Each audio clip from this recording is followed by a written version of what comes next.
While Independence Day may be over, lots of dogs are still enjoying their independence in the local shelter.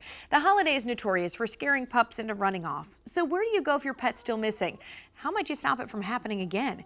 Kaye Dickson, the director of the Franklin County Dog Shelter, is here for our Find a Friend segment sponsored by Rascal Animal Hospital. So welcome, Kaye. Hi, thank you for having us. Okay, first of all, you have a little adorable girl with you today. She's making some noise. I think she's crying for attention. She wants adopted. She does, yes. So who do you have with you? This is Gracie. She's a year old and she'll be on our adoption floor tomorrow. She acts like she's a few months old. She has a lot of energy. She loves to play.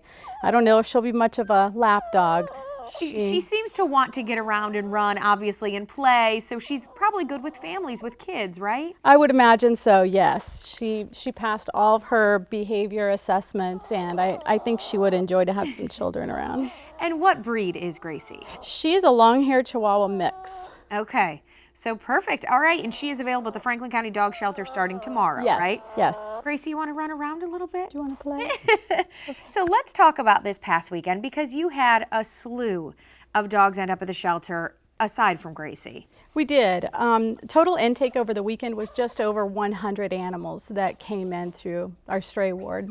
And how does that all happen? The dogs run away, you're saying, and maybe neighbors keep them for a couple days, see if anyone shows up? Yeah, intake goes on the entire weekend. A lot of people celebrate with fireworks, not just on the 4th, but the entire weekend. So the noise is still there all weekend. Dogs are still running. So people don't think to put their dogs up maybe on the 5th.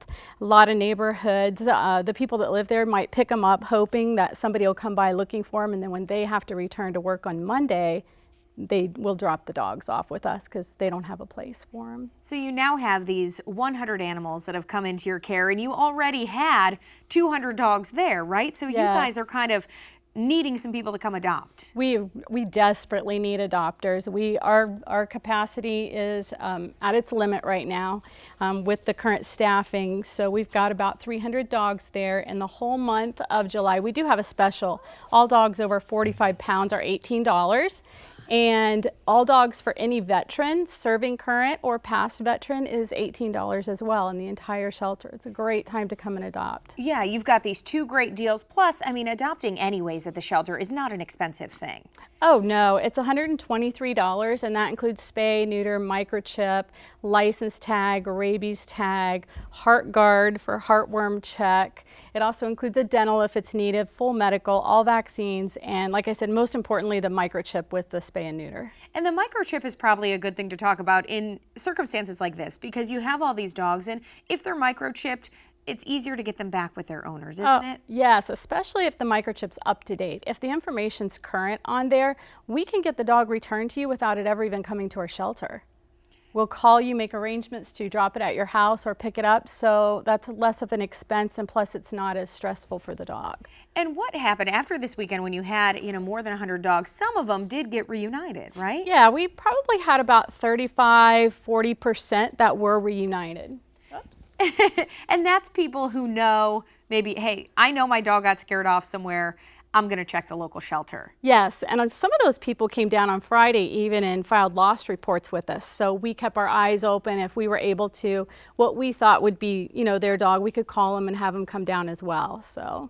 And what happens if somebody, maybe thinking ahead for next year, their dog was scared this year? What can they do, and what should people do on the 4th of July? You definitely need to have your dog put in a safe place. If you put them in a basement or a bathroom or a bedroom, put a note on that door so another family member or visitor doesn't accidentally open it and leave it open. They'll know to shut it, and then consider the whole weekend. Consider the fireworks and the noise and the commotion the entire weekend. I would strongly recommend you microchip. If they're already microchipped, just update all that information. If you don't know how to do that, you can bring your dog down to the shelter. We'll scan them for free. We'll let you know what microchip company is there, and we'll tell you how to update the information in there. Okay, and one more time, just want to let people know the big dog sale, that's going on right now. So how much is the adoption for that? $18. $18, and for veterans, the entire month, they can get any dog. Yes. For $18. Yes. Okay, great. Kaye, thank you so much for being with us. Gracie, good luck. I hope you find a good home tomorrow.